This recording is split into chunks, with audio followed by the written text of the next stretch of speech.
किसी गांव में छज्जूमल नाम का एक गुड़ बेचने वाला अपनी पत्नी और 2 बेटों के साथ रहता था।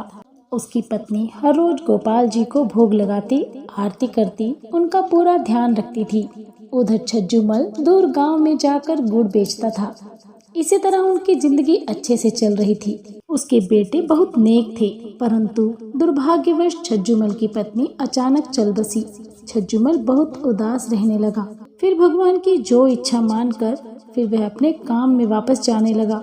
उसके बेटे उसको समझाते, बाबा अब हम अच्छा कमा लेते हैं, आप अब घर बैठें। परंतु छज्जूमल ना माना। उसकी पत्नी रोज गोपाल जी को भोग लगाती थी। उसको तो भोग लगाना आता नहीं था, परंतु अब थोड़ा सा गुड़ ठाकुर जी के आगे रख देता। ठाकुर जी तो मीठे के शौकीन, उनको तो गुड़ खाने का चस्का लग गया। अब रोज काम जाने से पहले गोपाल जी को थोड़ा सा गुड़ भोग लगा देता था। एक दिन दोनों बेटे बोले, बाबा घर की मुरम्मत करवानी है तो थोड़ा सा सामान इधर उधर करना पड़ेगा। बाबा बोले ठीक है। तो उन्होंने गोपाल जी को भी अलमारी में भूलवश रख दिया। घर का काम शुरू हो गया, पर गोपाल जी को अब गुड़ का भोग ना लगता।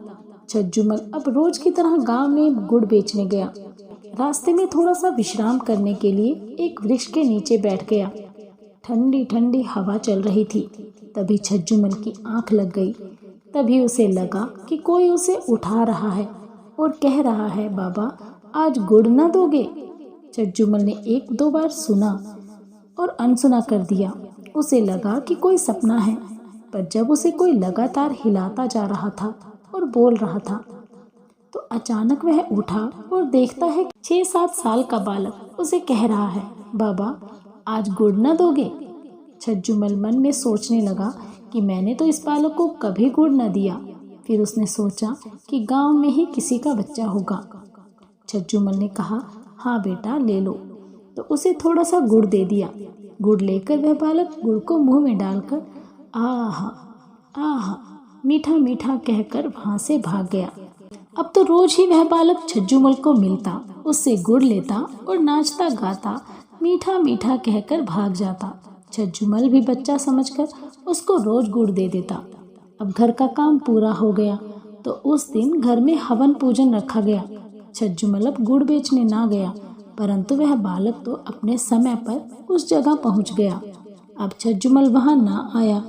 बालक ने तो घर जाकर मैया की जान खा ली और ता ता थैया मचाने लगे।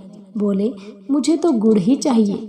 मैया ने बहुत समझाया, बर्फी मिठाई सब ला कर दिए, लेकिन वह तो कहते हैं मैं तो गुड़ ही खाऊंगा।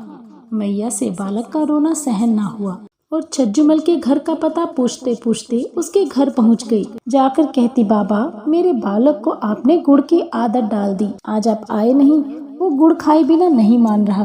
तो छज्जूमल को उस बालक पर बड़ा प्यार आया और उसने उसको अपनी गोद में बिठाया और गोदी में बिठाकर गुड़ खिलाने लगा। पता नहीं क्यों उस बालक को गुड़ खिलाते खिलाते छज्जूमल की आंखों में अश्रुधारा बह निकली। हृदय में अजीब सी हलचल होने लगी। गुड़ खाकर बालक मीठा मीठा कहकर अपने घर चला गया।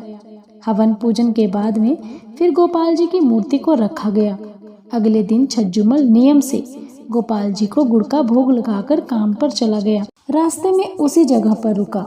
अब तो उसे भी उस बालक को गुड़ खिलाने की जल्दी थी, परंतु वह बालक आया ही नहीं। ऐसे ही 3-4 दिन बीत गए तो उसका मन बहुत बेचैन हुआ कि कहीं बालक बीमार तो नहीं। उसने गांव जाकर सबको बालक के बारे में पूछा तो सबने कहा, ऐसा तो यहाँ कोई भी बालक नहीं रहता। वह हैरान परेशान होकर घर पहुंचा।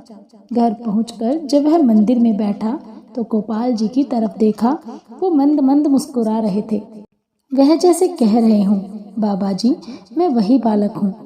छज्जूमल का माथा ठनका। वह सोचने लगा, यह तो साक्षात गोपाल जी मुझसे गुड़ खाने आते थे। वह कहने लगे, हे गोपाल जी धन्य हुआ। गोपाल जी की ओर देख के उसकी आंखों से अश्रुधारा निकलने लगी। बोलो बाल गोपाल की जय। दोस्तों कैसी लगी आपको हमारे द्वारा सुनाई गई है कहानी, हमें कमेंट बॉक्स में कमेंट कर जरूर बताइएगा। और भी ऐसी ही कहानियाँ सुनने के लिए हमारे चैनल को सब्सक्राइब करें, वीडियो को लाइक करें और अपने मित्रों व रिश्तेदारों में इसे शेयर करें। आप सभी का बहुत बहुत धन्यवाद। राधे राधे।